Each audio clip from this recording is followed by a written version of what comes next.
خب دوستان بریم ببینیم چجوری میتونیم روشویی پای کوتاهمون رو به پای بلند تبدیل کنیم. اول از همه توری شیرمون رو باز میکنیم، یک گجت روشویی تهیه میکنیم و به این حالت نصبش میکنیم.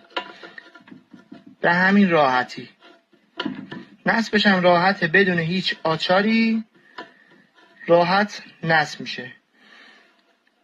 به این حالت ها میتونید ازش استفاده کنید. نگاه کنید به هر طرف که بخواین میتونید استفاده کنید و چند تا حالت داره.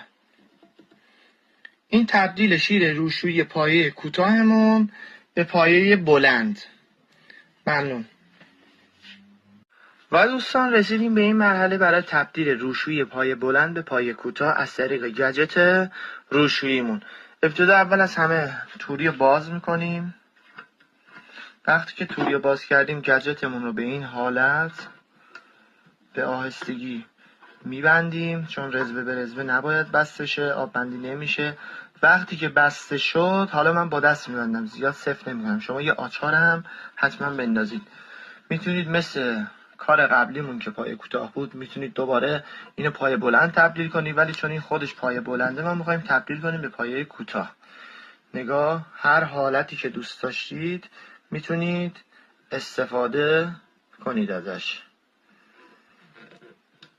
این خدمت شما دوستان عزیز.